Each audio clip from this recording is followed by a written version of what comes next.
Bismillahirrahmanirrahim. Hadirin sekalian, ibu-ibu dan bapak-bapak, teman-teman sekalian, jamaah Masjid Baitus Salam yang semoga kita bersama dirahmati oleh Allah Subhanahu wa taala. Amin.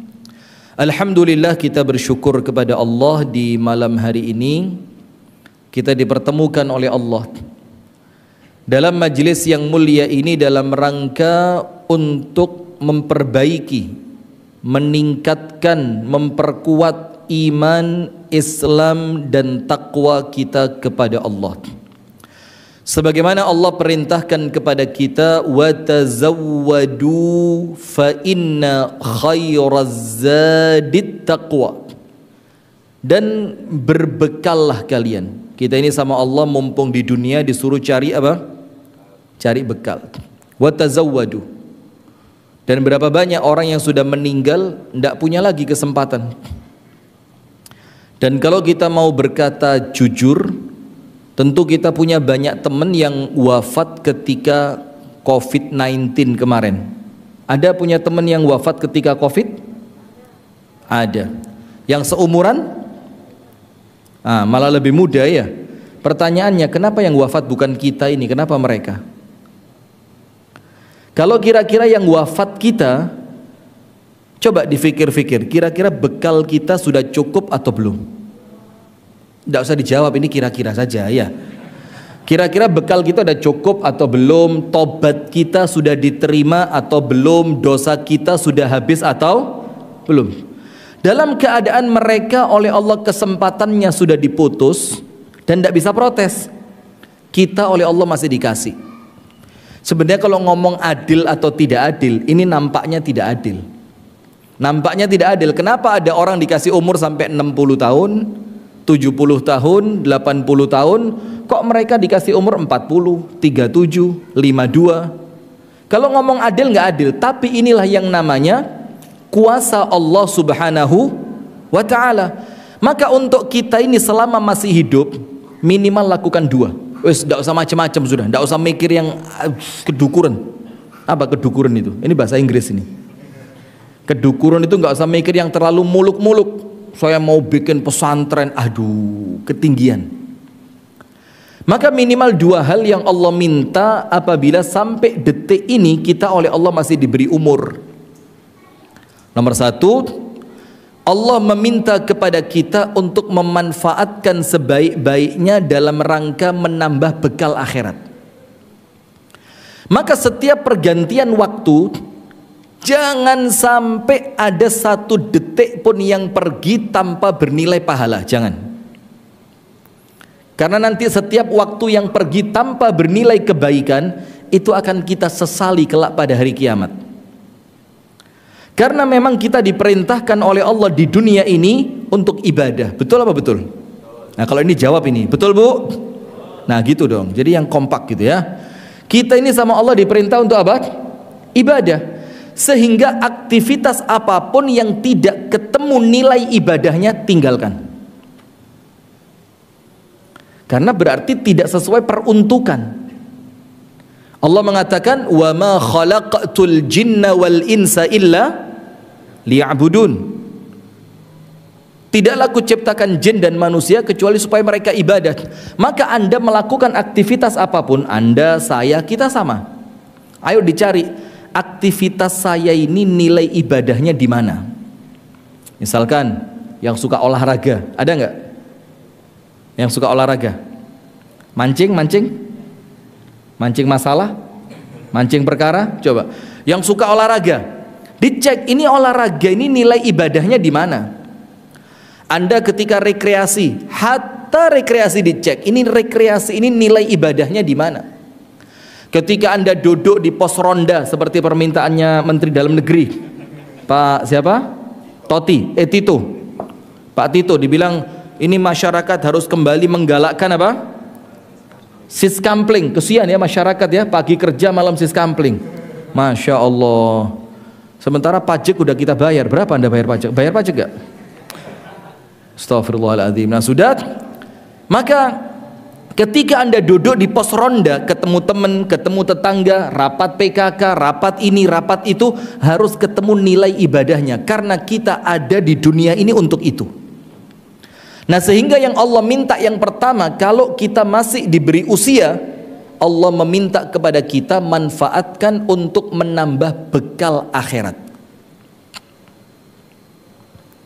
Maka dalam Al-Quran dikatakan, wala uqsimu bin nafsil lawwamah. Allah bersumpah dengan jiwa manusia lawwamah. Lawwamah itu apa? Yang akan menyesal. Anda buka tafsir Al-Imam Al-Hafidh Ibnu Katsir, orang baik menyesal, orang jahat lebih menyesal. Kalau orang jahat kita tahulah, Rabbi laula akhartani ila ajalin qaribin fa assaddaqa wa akum minas salihin. Nyesal mereka, kenapa dulu saya tidak jadi orang baik? Maka mereka minta dimundurkan usianya. Ya Allah, tambahin dikit dong, wafatnya dimundurin dong, karena mereka pengen jadi orang soleh. Maka mereka menyesal, bahkan orang baik pun menyesal. Ditulis oleh Al-Imam Al-Hafidh Ibnu Katsir, kenapa orang baik menyesal? Kenapa mereka tidak menambah kebaikan itu pada porsi yang maksimal? Maka kalimat Al-Quran, fattaqullaha mastata'tum, bertakwalah kepada Allah sesuai kemampuan. Banyak yang salah faham. Sesuai kemampuan itu dianggap kalau nggak mampu ya udah gitu. Enggak. Sesuai kemampuan ini Anda buka kitab tafsir manapun, artinya apa? Semaksimal mungkin yang kalian mampu. Itulah kalimat mastata'tum, pada batas maksimal kemampuan yang Allah berikan kepada kalian. Itu yang Allah minta. Tujuannya apa? Supaya tadi kita kalau wafat tidak perlu menyesal. Karena hati-hati jamaah, sering nggak nganterin jenazah ke pemakaman? Sering atau pernah? Pernah ya? Lebih dari 10? Ya, sering. Antum yang jawab yang lurus ya. Sering atau pernah? Sering lah, kita ini sering ya. Minimal kita tahulah jenazah. Dan ini jamaah, kalau kita mau berpikir waras, itu selesai kesempatannya dia untuk mengarungi kehidupan yang selamanya tidak bisa kembali. Dunianya selesai. Kesempatan untuk tobat habis. Kesempatan untuk istighfar habis. Kesempatan untuk kemudian mereka sholat habis. Kesempatan untuk mereka mendulang pahala habis. Saat ini sampai seterusnya yang tidak bisa kembali, waktunya mereka berjalan dan tidak bisa mundur. Sementara kita masih di alam dunia. Maka suatu hari Al-Imam Al-Hasan Al-Basri jalan sama murid-muridnya. Ketika melewati suatu pemakaman, Imam Hasan Basri bilang sama murid-muridnya, berhenti sebentar. Berhentilah mereka. Apa yang terjadi? Imam Hasan Basri tanya, idza matu, kalau mereka sudah mati nih di alam kubur ini, yakhrujuna min quburihim amla, mereka bisa keluar lagi atau tidak? Muridnya kompak, bilang apa? Ya nggak mungkin bisa keluar. Terus Imam Hasan Basri tanya, lau kharaju, kalau mereka bisa keluar, famadza sayaf'alun, mereka mau ngapain? Kalau mereka bisa keluar. Maka dijawab sama muridnya dengan berbagai macam jenis-jenis amal soleh. Ada yang bilang mau tobat, ada yang bilang mau sodakoh, ada yang bilang mau minta maaf kepada orang-orang terdekatnya, ada yang bilang mau zakat, ada yang bilang mau sholat, ada yang bilang macam-macam amal soleh disebutkan. Setelah murid-muridnya menceritakan semua amal soleh, termasuk maaf ya, haji untuk yang sudah mampu tapi menunda, itu rukun Islam. Terlepas kuotanya diambil siapa nggak urusan udah ya.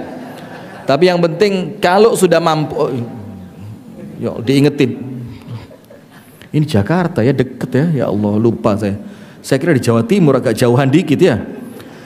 Terlepas sudah itu kuota siapa yang ambil, siapa yang dapat, tapi wajib kalau sudah mampu, tidak boleh menunda. Antum tahu Jenderal Polisi Purnawirawan Anton Bahrul Alam? Itu kan beliau sekarang aktif di teman-teman jamaah tabligh, tahu ya? Itu kan sering khuruj ke masjid, mampir masjid, ngasih tausiah singkat segala macam. Di salah satu tausiah beliau di salah satu masjid, beliau bilang apa? Tahu enggak kapan titik balik saya untuk hijrah ini? Hijrah dalam artian apa? Tobat, lebih dekat kepada Allah, lebih baik lagi. Beliau bilang begini, ketika saya mimpi meninggal dunia, terus ketika saya mimpi meninggal itu oleh Allah ditanya, kenapa enggak haji padahal duitnya ada? Wih, langsung saya kebangun. Langsung keesokan harinya saya izin sama istri saya ngomong sama istri saya langsung daftar haji. Dan berangkat tahun itu juga, enggak tahu kuota apa ini. Tapi beliau furoda waktu itu. Langsung berangkat tahun itu juga. Nah, kenapa begitu? Karena beliau khawatir kalau wafat, tenaga ada, aman, duit ada, kok nggak berangkat? Padahal haji itu apa? Rukun, bukan wajib biasa, rukun. Rukun, kalau moto yang pas. Nah, sip. Kalau namanya rukun, ketika ditinggalkan dalam keadaan tanpa uzur, itu artinya apa? Islamnya dia bisa jadi batal. Antum tahu Imam Syafi'i kan? Imam Syafi'i itu membagi orang yang meninggalkan sholat menjadi dua. Antum buka kitabnya Imam Syafi'i. Nomor satu, orang yang meninggalkan sholat karena sekedar males. Males, capek, ngantuk, males, gak penting, gak perlu segala macam. Kata Imam Syafi'i, hukumnya fasik. Hukumnya apa? Kita materinya apa sih? Hukumnya fasik, nggak sampai kafir. Nanti temanya ba'dal isya. Nggak sampai kafir. Saya tadi sebelum ceramah ngantuk, pegang mic seger saya, masya Allah. Jangan-jangan ada setannya juga ini. Nah sudah, kata Imam Syafi'i, fasik dia, nggak sampai kafir. Yang kedua, yang meninggalkan karena dia mengingkari wajibnya sholat. Jadi dia mengatakan, siapa bilang sholat itu wajib? Enggak wajib. Yang wajib itu eling. Ngerti eling? Yang penting ingat sama Allah. Karena Allah mengatakan dalam Al-Quran, wa aqimis sholata li dzikri. Dirikanlah sholat supaya kalian mengingatku. Jadi kalau sudah ingat ngapain sholat? Betul ini Pak. Menurut orang yang tidak ngerti tafsir. Wa aqimis sholata li dzikri. Jadi nggak perlu sholat. Akhirnya dia mengingkari. Apa kata Imam Syafi'i? Orang yang kedua ini meninggalkan sholat karena mengingkari wajibnya sholat, hukumnya kafir. Tapi hebatnya Imam Syafi'i, hukuman untuk kedua orang ini apa? Dipancung. Mau yang fasik meninggalkan sholat karena males, atau kafir meninggalkan sholat karena mengingkari wajibnya sholat, dua-duanya tul, lehernya dibuang. Ini kalau diterapkan di Indonesia Pak, masya Allah, ini mengurangi kepadatan penduduk ini. Serius ini, bisa sampai 50% mungkin ya kalau kita bikin survei gitu. Langsung sepi jalanan, loh kok nggak macet ya? Ternyata udah habis semua. Nah, maka dengan itu jamaah, yang Allah minta yang pertama kepada kita, ketika kita ini masih diberikan umur sampai detik ini, Allah minta apa? Manfaatkan sebaik-baiknya. Bisa ngaji-ngaji, bisa sholat-sholat, bisa silaturahim. Kalau merasa semuanya capek, zikir. Antum tahu ibadahnya Abdullah bin Mas'ud apa? Tafakkur. Kalau bahasa Anda ngelamun itu loh. Ngelamun, tahu ngelamun? Bengong. Itu ibadahnya Abdullah bin Mas'ud yang ditanyakan kepada istrinya. Apa ibadahnya Abdullah bin Mas'ud? Tafakkur. A'zamu ibadatihi at-tafakkur. Ibadahnya yang paling besar itu tafakkur, berpikir. Saya ini siapa? Saya mau kemana? Saya diciptakan untuk apa? Amal ini manfaatnya apa? Berteman dengan si fulan saya dapat apa? Itu tafakkur. Minimal itu sudah. Kalau lisan berbuat subhanallah walhamdulillah wala ilaha illallah Allahu akbar wala haula wala quwata illa billah, itu zikir terbaik. Kalaupun nggak mampu, tafakkur, saya siapa? Saya diciptakan siapa? Itu hebat sudah. Maka jangan sampai terlewat satu detik kecuali pada detik itu Anda mendulang pahala. Maka ayatnya jelas, wal 'asri innal insana lafi khusr. Allah bersumpah ini nggak macam-macam. Allah Ta'ala ketika berfirman tanpa sumpah beres, nggak mungkin bohong. Kalau itu janji tidak mungkin diingkari. Tapi kali ini Allah menambahkan firman-Nya dengan sumpah, wal asr, demi masa. Innal insana lafi khusr, semua manusia rugi. Artinya rugi apa? Mereka melewatkan waktunya tanpa mendulang pahala. Sayangnya kita ini kalau rugi akhirat nggak kepikiran, nggak apa-apa, besok bisa. Tapi kalau rugi dunia, kita jualan rumah nih, laku 600 juta. Tetangga sebelah rumah pas, rumahnya sama, ukurannya sama, laku 800. Kepikiran nggak? 200, Allah. Coba, rugi dunia.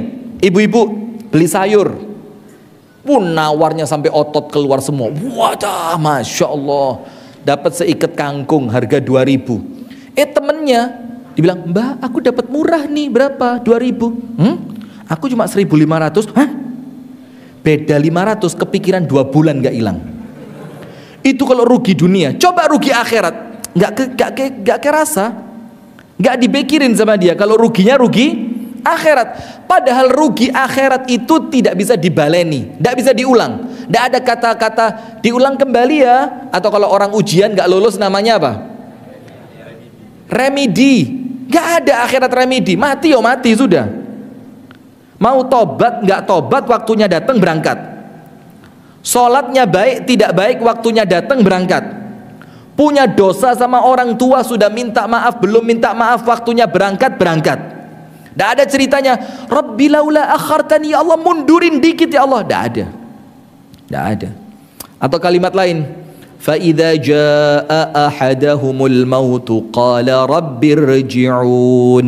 Ketika kematian datang kepada salah seorang di antara mereka, mereka mengucapkan apa? Rabbirji'un, ya Allah kembalikan ke dunia. Apa kata malaikatnya dalam tafsir Ibnu Katsir? Hei orang bodoh, kata malaikat. Ya ahmaq. Ahmaq itu bukan bodoh. Antum yang belajar bahasa Arab ada jahil, ada ghabi, ada ahmaq. Jahil itu bodoh, ghabi itu di atasnya. Ahmaq itu kalau bahasanya Ahmad Sahroni tolol. Kalau bahasanya Rocky Gerung dungu. Masya Allah, jazakallah khair ya Syekh. Terima kasih Syekh, Masya Allah, ini ilmu manfaat buat saya ini ya. Jadi udah di atas ya, ini level paling atas dari kebodohan, dungu. Malaikatnya bilang apa? Wahai orang dungu, min hunaka ji'ta, kamu minta kembali padahal baru saja kamu datang dari sana. Kenapa omongan kamu ini tidak kamu amalkan ketika kamu masih di sana kemarin? Karena orang yang hari ini mati Pak, kemarin sama seperti kita, masih lama. Tahu Ashraf Sinclair? Suaminya, Anda kok tahu? Astagfirullahaladzim, korban gosip ya.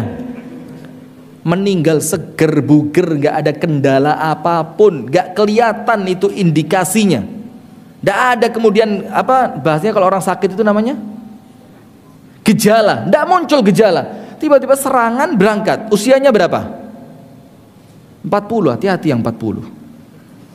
Ini anak tangga. Saya pas 40. Enggak, saya 40 kurang 10. Sekarang saya lahir tahun 95. Ada yang 95 sama kayak saya? Sudah ini maka kata malaikatnya, orang bodoh, kamu baru saja datang dari sana, kenapa sekarang minta balik? Kenapa omonganmu ini tidak engkau amalkan ketika kamu di sana? Dan sekarang bukan waktunya beramal, sekarang waktunya panen. Tapi ingat, panennya belum tentu kebaikan. Apa yang antum tanam itulah yang antum tuai. Nah, maka yang pertama, ketika kita masih hidup, apa yang Allah minta? Allah minta kepada kita untuk memanfaatkan waktu sebaik-baiknya, mendulang amal soleh sebesar-besarnya. Maka jangan kelewatan satu detik pun kecuali memiliki makna ibadah. Yang kedua, apa yang Allah minta? Allah melihat kita dosanya masih banyak, maka oleh Allah dikasih kesempatan. Apa kesempatannya? Tobat. Apa? Tobat. Karena kalau sudah meninggal, napas di sini bisa tobat. Innallaha yaqbalu taubatal abdi ma lam yugharghir. Allah akan senantiasa menerima taubatnya seorang hamba malam yugharghir, selama napasnya belum sampai di kerongkongan ini. Kalau udah sampai sini nggak diterima. Firaun, tahu Firaun? Tenggelam di laut apa sungai? Sungai Nil kayaknya ya. Bukan? Oh, Laut Merah ya? Iya betul, Laut Merah. Tenggelam. Ketika tenggelam dia sempat naik. Firaun bilang apa? Aku beriman bima amanat bihi banu Israel. Tidak mau nyebut nama Allah, tidak mau, saking sombongnya. Dibilang apa? Saya beriman dengan yang diimani oleh Bani Israel. Maksudnya Allah. Tapi karena sombongnya tidak mau nyebut. Sebagian ulama mengatakan bukan karena sombong, tapi Allah melihat mulut yang kotor itu tidak pantas mengucapkan asma Allah. Maka hati-hati yang suka nonton YouTube isinya anjay-anjay, na'udzubillah min syarri dzalik. Isinya kalimat-kalimat kotor ini itu. YouTube sekarang coba lihat podcast-podcast itu. Apa kalimatnya? Orang yang mulutnya penuh dengan kotoran-kotoran semacam itu tidak akan dimuliakan dengan mengucapkan syahadat ketika wafat. Hati-hati, tidak sembarangan ini. Jadi orang itu wafat sesuai dengan apa? Kebiasaan. Karena kalau bahasa manusiawinya lah ya. Apa kalau bahasa manusiawinya? Itu alam bawah sadarnya yang menggerakkan, bukan lagi kesadarannya. Orang kecelakaan, a'azzanallahu wa iyyakum, semoga semuanya selamat dunia akhirat, amin. Setelah bang, pas hentakan yang pertama, ucapannya bisa disetting atau keluar otomatis. Apa yang keluar? Apa yang biasa dia ucapkan? Allah ya Allah. Kalau pasar sepi, pasar sepi. Kalau pas lagi scrolling Instagram, scrolling gitu. Kalau pas senengannya nunggu tukang paket, ya coba gimana? Ini kecelakaan, kita butuh waktu yang genting untuk mengingat Allah. Ternyata lisan kita ucapannya apa? Sesuatu yang dimurkai oleh Allah. Na'udzubillah min dzalik. Maka sama Allah yang diminta saat itu adalah tobat. Ustadz, ngapain nyuruh-nyuruh tobat? Emang saya habis ngapain? Lu pernah dengar gak orang ngomong gitu? Ketika kita bilang, akhi tobat ya, ana habis ngapain ente suruh tobat ini? Ana habis mabok, zina, judi. Nah kita jawab dengan gampang, ya perasaanmu tidak butuh tobat, itu yang perlu ditobati. Jadi perasaan kamu yang merasa tidak butuh apa? Tobat, itulah yang perlu ditobati. Itulah kenapa Nabi Muhammad itu zikir pertama setelah sholat apa? Bukan Alhamdulillah, bukan, tapi apa? Istighfar. Padahal baru sholat, bukan barusan ghibah, namimah, melihat yang haram, mengucapkan yang haram. Tidak, selesai sholat langsung apa? Istighfar. Astaghfirullahaladzim. Padahal baru saja sholat. Sampai kemudian Al-Imam Ibnul Qayyim dan pendapat ulama yang lain banyak termasuk sahabat Nabi mengatakan apa? Bi'an,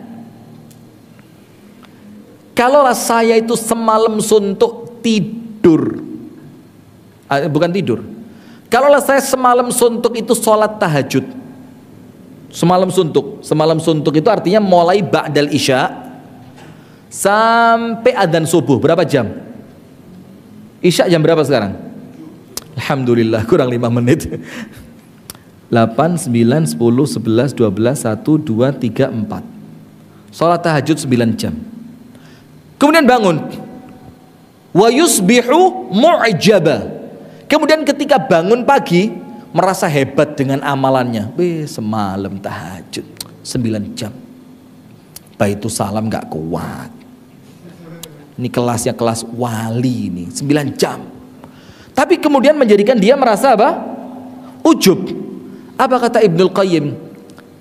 Lebih baik kalian semalam suntuk maksiat, tapi bangun paginya nyesel kemudian tobat. Walaupun jangan diartikan secara harfiah, letterlek.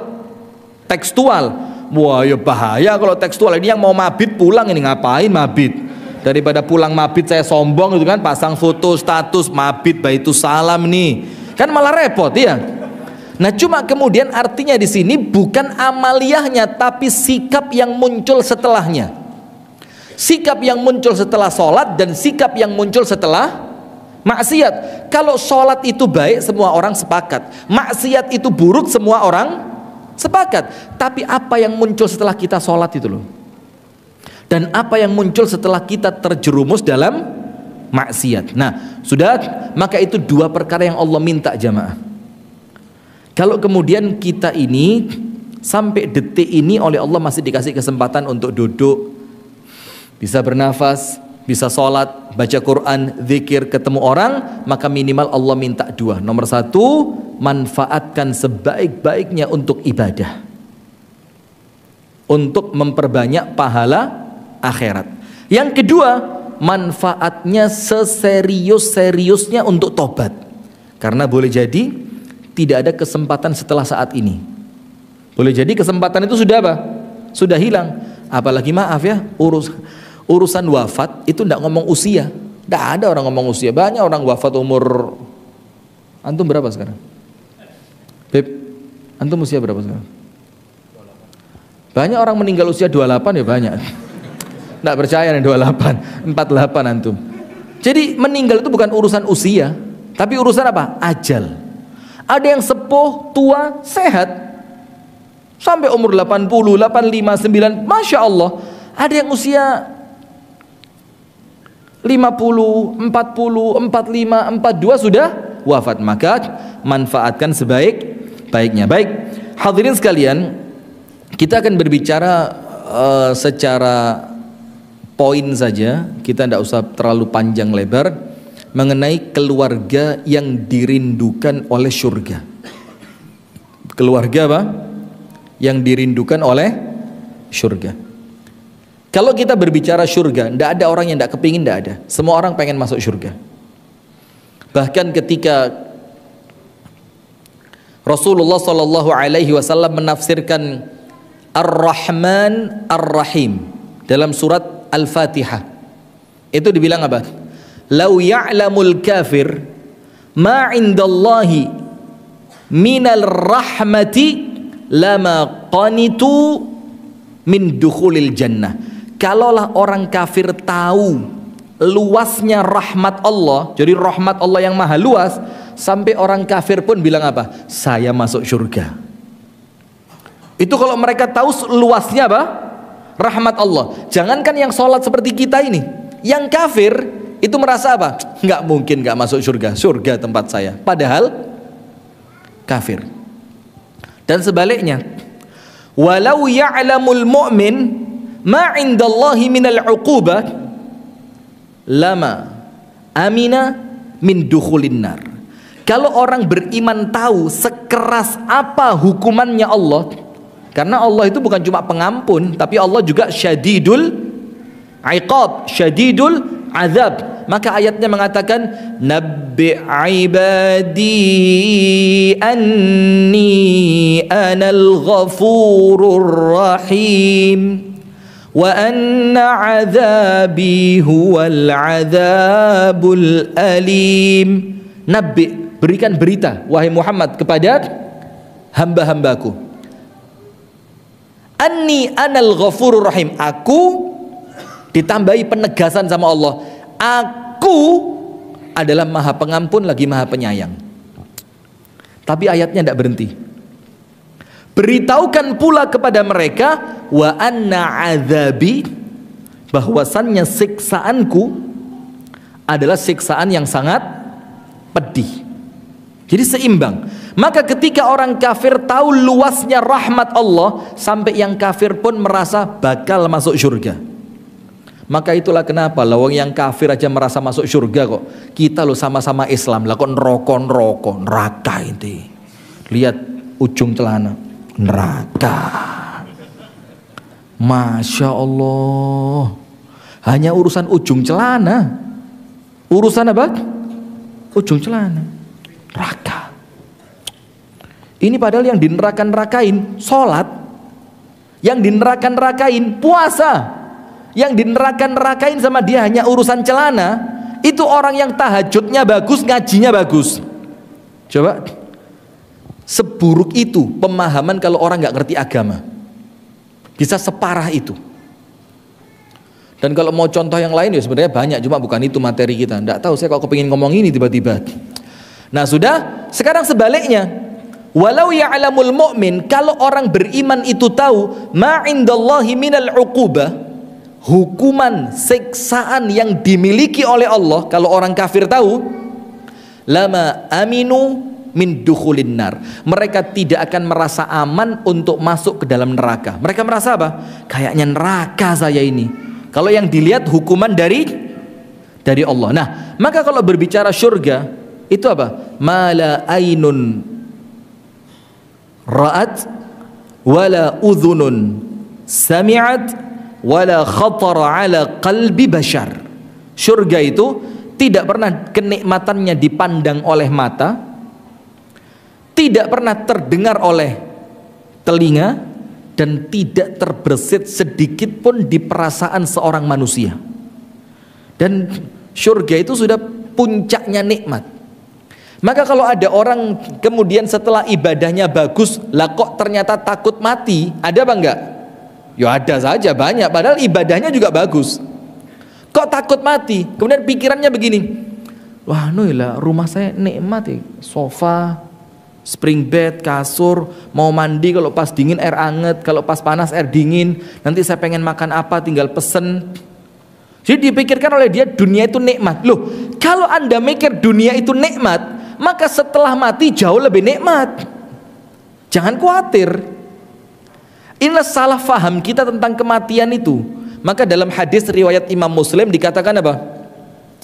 Idza mata al-abdul mu'min, kalau seorang hamba Allah yang beriman itu wafat, apa yang terjadi? Istaraha min ta'abid dunya wa nasabiha. Maka kata Nabi Muhammad, orang mukmin itu kalau wafat istirahat. Dari apa? Macetnya Jakarta, Bintaro sampai Al-Azhar, Al-Azhar sampai Baitus Salam. Masya Allah, ini kalau kita lihat dunia ini melelahkan, maka mati itu istirahat. Kalau Anda pandang dunia itu nikmat, maka mati jauh lebih nikmat. Maka mati itu jauh lebih nikmat. Nah, maka dengan itu jamaah, kalau membicarakan surga, ini sudah puncaknya kenikmatan sudah. Tidak ada di surga itu yang tidak nikmat. Jangankan itu. Ada seorang sahabat Nabi, kemungkinan iseng, ya kemungkinan ya, kita juga tidak tahu. Karena pertanyaannya untuk kita kok kayaknya nggak penting banget gitu loh.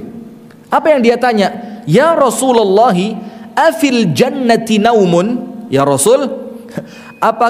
Alhamdulillah. Saya lanjutkan satu hadis ini ya. Nanti kalau Anda mau melanjutkan buka di YouTube. Insyaallah sudah banyak. Ya Rasulullah, afil jannati naumun? Ya Rasul, apakah di surga ada yang namanya tidur? Ini mungkin orang ini kalau di dunia suka tidur ini. Maka dianggap sama dia nikmat itu apa? Tidur. Sampai dia tanya, di surga ada tidur nggak? Kalau nggak ada saya mau pindah aja gitu kira-kira. Maka dia tanya, di surga ada tidur nggak? Apa kata Rasulullah? La, laisa fil jannati naumun. Di surga tidak ada tidur. Kenapa? An-naumu akhul maut. Karena tidur itu saudaranya kematian. Terus ngapain orang itu di surga? Apa kata Nabi Muhammad? Mereka sibuk menikmati hidangan dari Allah.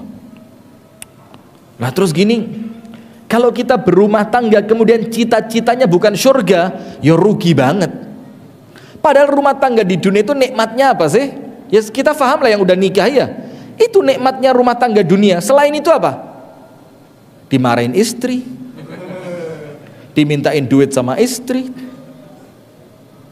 Sabar ya akhi, sabar, tenang ya akhi. Itu sama temennya ditenangkan. Sabar katanya sabar. Ya saya nggak sedang nyeritain antum, cuma kalau antum merasa ya bismillah lah, itu refleksi aja ya. Sudah. Maka dibilang laki-laki itu kan kesian ya, kecil dimarahin ibunya, tua dimarahin istrinya. Jadi kapan nggak waktu sekolah dimarahin? Masya Allah. Baik, insya Allah nanti kita lanjutkan setelah sholat isya, ya barang 10-15 menit lah. Barakallahu fikum. Semoga ada manfaatnya untuk pemirsa Jam'iyah Al-Tiqtaqiyah. Jangan kemana-mana, kita akan kembali mungkin 20 menit ke depan. Kemudian pemirsa Madani TV, pemirsa Sayap Dakwah TV, jangan kemana-mana. InsyaAllah kajian ini akan kita lanjutkan ba'da salat Isya. Barakallahu fikum. Subhanakallahumma wa bihamdika asyhadu an la ilaha illa anta astaghfiruka wa atubu ilaik. Assalamualaikum warahmatullahi wabarakatuh.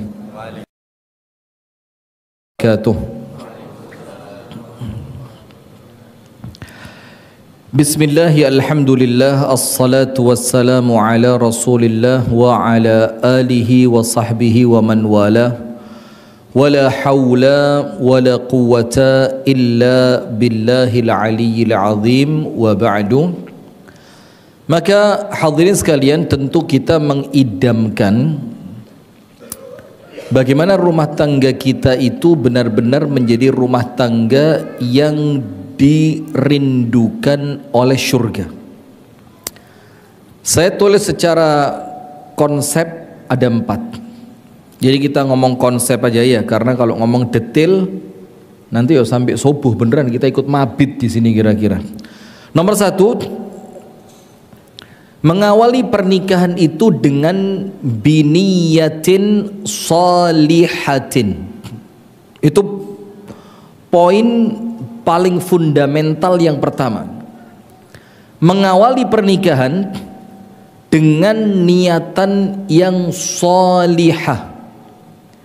Mengawali langkah awal kita untuk menikah dengan niatan yang benar.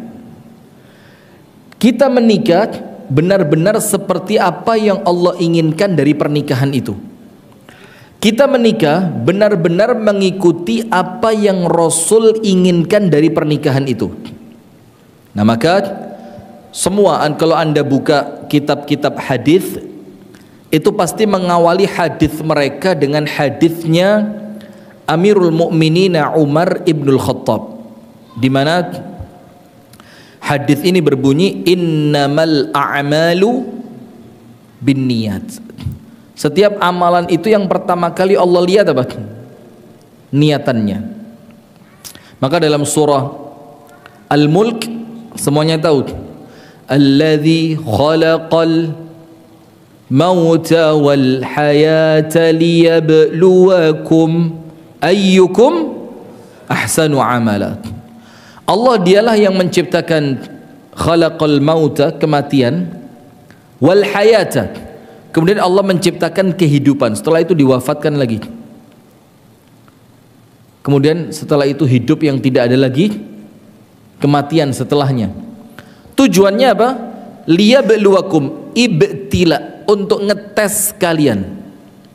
Apa ujiannya? Apa tesnya? Ayyukum ahsanu amala, siapakah orang di antara kalian yang amalannya terbaik? Apa kata para ulama tafsir tentang ahsanu amala? Itu maknanya 2. Aswabuha wa akhlasuha. Aswabuha, amalan yang paling benar, dan tidak ada kata-kata banyak, tidak ada di sini, tidak ada. Tidak ada banyak, berat, besar, tidak ada. Allah mengatakan ahsanu amala, siapa di antara kalian yang amalnya paling ahsan, paling baik.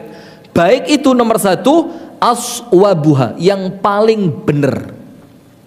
Benar itu apa? Anda buka tafsirnya, dalam tafsir Ibnu Katsir ada, dalam tafsir Al-Jalalain ada, dalam tafsir At-Tabari ada, dalam tafsir Al-Karimil Mannan punya Syekh Abdurrahman As-Sa'di juga ada, dalam Safwatut Tafasir, dalam kitab Adwaul Bayan, lengkap. Aswabuha, amalan yang paling benar itu yang dicari sama Allah, itu apa? Yang paling menyesuaikan dengan contoh dari Nabi. Maka udah nggak usah macam-macam, udah nggak usah macam-macam. Lihat Nabi melakukan apa, itu kita lakukan. Nabi tidak melakukan apa, tidak usah dilakukan. Selesai. Terlepas dengan munculnya khilaf di kalangan para ulama tentang amaliyah-amaliyah yang memang di dalamnya ada khilaf para ulama, itu tidak kita masukkan di sini. Tapi yang jelas aswabuha, amal yang paling baik, yang paling sesuai dengan sunnah Nabi. Yang kedua, wa akhlasuha, yang paling ikhlas. Nah, termasuk kalau orang itu ingin menikah dan pernikahannya menjadi rumah tangga yang diimpikan surga, maka tidak boleh ada niatan dalam pernikahan itu kecuali niatannya ikhlas karena Allah. Innamal a'malu binniyat. Setiap amalan pasti memiliki niatan. Kemudian apa? Wa innama likulli imri'in ma nawa. Allah hanya memberi ganjaran kepada seorang manusia atas amal yang dia lakukan. Allah kasih ganjaran tergantung niatannya. Tergantung apa? Niatannya. Maka kalau pengen rumah tangga kita baik, niatannya harus baik. Tapi ingat, antum tahu enggak bedanya niat dengan angan-angan? Kalau dalam bahasanya Imam Ibnul Qayyim itu apa? An-niyah wal amani. Niat dan amani. Amani itu apa? Angan-angan kosong. Niat itu, kata Ibnul Qayyim, niat itu harus ada step by stepnya. Niat itu harus ada tujuannya yang jelas. Niat itu harus ada targetnya. Niat itu harus ada panduannya. Niat macam-macam itu niat. Maka tidak ada ceritanya orang niat sholat, kemudian orang niat sholat tahajud, kemudian nggak pasang alarm, atau kemudian alarmnya bunyi dimatiin, itu nggak niat. Orang niat itu ketika dia berazam kuat, misalkan niat sholat tahajud, diawali dengan cara apa? Tidur tidak terlalu larut malam. Kemudian dia ciptakan suasana tidur yang betul-betul menjadikannya nyaman, sehingga tidur tidak terlalu panjang tapi sudah cukup. Kemudian dia pasang alarm, macam-macam. Itu niat. Nah, tapi kalau amani, tahu enggak amani? Amani itu seperti orang mancing, tapi mancingnya itu bukan mata pencaharian, sekedar apa? Iseng. Mana orangnya? Pemancing masalah ini mana? Mancing cuma iseng, tanpa dapat pun dia merasa udah, yang penting jauh dari istri lah, yang penting ada alasan keluar rumah, mancing. Kalau dapat, alhamdulillah. Nggak dapat, nggak apa-apa, yang penting saya mancing. Itu amani, angan-angan kosong. Nah, maka orang yang menikah wajib punya niat. Saya kasih dua contoh. Karena apa? Wabil mithali yattadihul maqal. Kalau ada contohnya, omongan jadi jelas. Saya kasih dua. Contoh pertama, Al-Imam Ahmad ibnu Hanbal. Imam Ahmad nikahnya telat. Umurnya berapa? Antum tahu Imam Ahmad nikah umur berapa? Salah tempat pengajian memang saya ini. Imam Ahmad nikah usia berapa? 50 tahun. Berapa? 50. Telat atau pas atau kecepatan? Telat. Tapi Imam Ahmad menunda pernikahan bukan karena apa? Karena memang faktor yang jelas. Dia mau fokus mencari ilmu. Sudah. Ketika siap menikah, dia ngomong sama bibinya. Khalah itu keluarga dari ibunya. Karena al-khalah itu sederajat dengan ibu. Maka ibunya Imam Ahmad sudah meninggal. Dia datang ke bibinya, tanya, "Bibi, saya siap nikah, cariin yang pantas buat saya." Masuklah bibinya ke suatu rumah. Di rumah itu terkenal ada dua perempuan, gadis. Yang satu cantik jelita. Antum mengerti bahasa cantik jelita? Siapa kira-kira?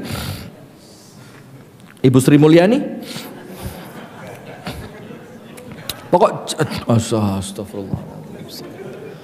Astagfirullahaladzim. Maaf ya, cantik jelita. Rambutnya, kulitnya, pipinya, hidungnya, bibirnya, semuanya lengkap, sempurna. Kalau bahasa kami di Kasembon, perfect. Itu bukan bahasa Inggris, gak usah kaget. Sudah, tapi agamanya biasa, bukan jelek, biasa. Perempuan yang kedua, secara fisik, kalau tidak boleh dibilang jelek, katakanlah biasa, tapi agamanya keren, top, ilmunya bagus, ibadahnya bagus, kenal sama Allah. Sudah, pulang bibinya lapor kepada keponakannya Ahmad bin Hanbal, ya Imam, ya Abu Abdillah, saya lihat di rumah tadi ada dua perempuan. Yang pertama cantik jelita dengan makna kata cantik. Orang lihat gak mungkin nolak, tapi agamanya khafifah, tipis, biasa. Yang kedua, biasa banget, tapi agamanya cakep. Imam Ahmad pilih yang mana? Gak usah Imam Ahmad, antum. Antum pilih yang mana? Halepret. Alah. Pilih yang mana? Dua-duanya ini tepat luar biasa, dua-duanya bagus. Berani orang Baitus Salam ya, Masya Allah. Sudah, Imam Ahmad ngomong begini, kalau saya menikah untuk nafsu saya pilih yang pertama, itu niat. Kalau niatnya saya menikah memuaskan nafsu, saya pilih yang pertama. Tapi kalau saya nikah untuk Allah, maka saya pilih kedua. Akhirnya Imam Ahmad pilih yang nomor 2. Karena apa? Dia menikah niatannya mencari ridhonya Allah, dan dia tahu mana perempuan yang bisa mengantarkan saya mendapatkan ridhonya Allah, dan itu tidak ada di laki-laki sekarang, tidak ada. Hatta yang katanya ikut taklim, ikut halakoh, ya sama saja. Kalau bahasa Inggrisnya podoai. Nah, maka kalau ada yang bisa beneran, ya ini luar biasa. Ini niat. Kalau niatnya karena Allah, aku cari perempuan yang memang bisa mengantarkanku mendapatkan ridhonya Allah. Akhirnya apa? Nikah milih yang nomor 2. Antum tahu hasilnya apa? Tazawwajtu ma'a ummi Salih 20 sanatan famakhtalaftu ma'aha walau kalimah. Saya hidup bareng perempuan itu yang akhirnya mendapatkan kunyah Ummu Salih karena punya anak namanya Abdullah, tapi dia punya panggilan Ummu Salih. Aku hidup sama dia sampai dia meninggal 20 tahun. Berarti istrinya meninggal Imam Ahmad usia berapa? 70. 20 tahun. Saya tidak pernah berselisih dengannya, dan dia tidak pernah menyelisihi saya walaupun dengan satu kata saja. Semuanya oke, siap, beres, cocok, nurut. Tidak pengen antum? Terlanjur. Mau tuker tambah? Nggak mungkin. Antum nambah aja nggak berani tuker tambah. Antum mau poligami atau poliganti? Mau yang mana? Penakut. Waduh, saya lupa kalau live ini. Sudah, itu contoh pertama. Contoh kedua, masalah niat. Antum tahu sahabat Nabi yang oleh Nabi Muhammad dipuji dengan apa? Tidak ada yang berjalan di muka bumi, di atas tanah dan di naungi langit, afsahul lahjah, yang kalau ngomong paling fasih. Siapa dia? Sahabat Nabi yang kalau ngomong paling fasih. Siapa? Masya Allah. Allahumma salli ala Muhammad. Siapa jamaah? Pura-pura enggak tahu. Tawadhu ini. Saya suka jamaah model begini. Jadi Ustadz kelihatan pinter gitu di sini. Masya Allah. Terima kasih atas kerjasamanya ya. Namanya Abu Darda. Siapa? Abu Darda. Ini sama Rasulullah dipuji, tidak ada manusia di bawah langit di atas bumi yang lebih fasih ketika berbicara dibandingkan Abu Darda. Dan Abu Darda ini mau nikah dengan anaknya siapapun pasti diterima, karena dia bukan sahabat sembarangan, dia sahabat dekatnya Nabi Muhammad. Antum tahu ketika Abu Darda mau nikah, temennya dikumpulin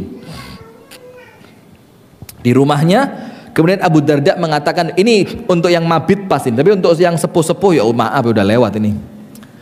Ngomong begini, tapi tidak apa-apa untuk ilmu kan, untuk nanti kita punya anak, kita punya cucu segala macam, biar pilihannya nggak salah. Sudah dikumpulkan teman-temannya. Abu Darda mengatakan, ya ashabi, inni uridu zawaj. Teman-teman, saya sudah punya niatan untuk menikah, saya mau nikah sekarang. Terus ngomong sama temannya, cariin, fabhadzuli, cariin untuk saya istri. Saya tidak mau cari, kalian yang cariin. Syaratnya cuma satu, dzatudin, perempuan yang agamanya cakep. Itu tok kriteria. Tidak ada hitam, putih, pendek, tinggi, langsing, gemuk, rambut hitam, rambut hijau, rambut pink. Tidak ada. Satu tok, ngerti agama. Temennya ngetes. Antum bayangin ini, Dan ini sejarahnya tercatat di mana-mana. Temennya ngetes. Ya Aba Darda. Kok Abu Darda, maaf. Abu Dzar, kualat saya sama antum ini ya. Abu Dzar, ya Aba Dzarrin, wahai Abu Dzar. Innali imra'atun amatun saudaun dzatudin. Saya punya satu yang kamu cari. Tapi maaf, budak. Dan hati-hati kalau ngomong budak, jangan dibayangin masih gadis, nggak ada. Namanya budak itu kalau tuannya lagi butuh dan pengen, dia boleh dipakai kan? Bahkan na'udzubillah a'azanallahu wa iyyakum, kalau tuannya butuh duit boleh disewain. Itu budak ya. Maka jangan berpikir kalau budak itu gadis. Innali amatun saudaun dzatudin. Saya punya perempuan budak, kulitnya sauda, hitam. Dzatudin. Tapi agamanya bagus. Ini temennya pengen ngetes, ini omdo nggak ini? Jangan-jangan omon-omon ini si Abu Dzar ini kan? Jangan sampai Abu Dzar ini omon-omon ini kan? Sudah, maka ditanya, bagaimana, mau ndak? Apa kata Abu Dzar? Inni uriduha, saya mau sama dia. Belum dilihat, tahu? Dan nikah beneran. Setelah sekian tahun, teman-temannya tadi datang lagi ke rumahnya Abu Dzar, bukan setahun 2 tahun. Dalam riwayat tidak disebutkan, dia bisa jadi 4 tahun, 5 tahun, 6 tahun. Datang lagi temannya ke rumahnya Abu Dzar. Bagaimana tanyanya? Ya Aba Dzarrin, ama turidul hasna? Nggak pengen nikah sama yang unyu-unyu gitu, yang cantik, manis, mungil, putih. Nggak pengen nikah sama yang itu. Apa kata Abu Darda? Apa kata Abu Dzar? Saya tahu maksud kalian dengan pertanyaan itu. Talumuna zaujati, kalian itu mencela istri saya karena dia seorang budak, mantan tentunya, dan dia berkulit hitam. Terus Abu Dzar cerita apa? Cerita tentang kebaikan istrinya, karena dia nikah bukan untuk nafsunya. Dengerin apa kata Abu Dzar. Hiya, istriku yang sekarang kalian cela karena kulitnya hitam, karena dia budak. Hiya tuqidhuni idza nimt. Dia yang membangunkan saya untuk sholat tahajud kalau saya lagi tertidur. Satu. Ini kalau yang cantik-cantik jarang begini. Tuqidhuni idza nimt. Dia yang membangunkan saya ketika saya tertidur. Wa tudzakkiruni idza nasit. Dan dia yang senantiasa mengingatkan saya ketika saya lupa. Wa hiya allati tusyajji'uni idza kasult. Dan dia yang senantiasa memompa semangat saya ketika iman saya turun. Wa hiya allati disebutkan kebaikannya. Dia yang tidak pernah marah, dia yang senantiasa taat, dia yang senantiasa melakukan, disebutkan dia. Terakhir Abu Dzar bilang apa? Wa idza ra'aitumuha hina adkhalaha Allahu al-jannata la nadimtum annakum ma akhadtumuha. Ngerti? Susah. Ini harus heroik kalau pakai bahasa Arab. Kalau terjemah Indonesia udah nggak seru ini. Nanti kata Abu Dzar, kalian akan menyesal ketika kalian melihat Allah memasukkannya ke dalam surga. Terus kalian lihat bagaimana wajahnya yang sekarang berubah jadi cantik jelita. Ketika Allah masukkan dia ke surga, kalian akan menyesal kenapa dulu bukan kalian yang menikah sama dia. Maka Nabi Muhammad mengatakan apa?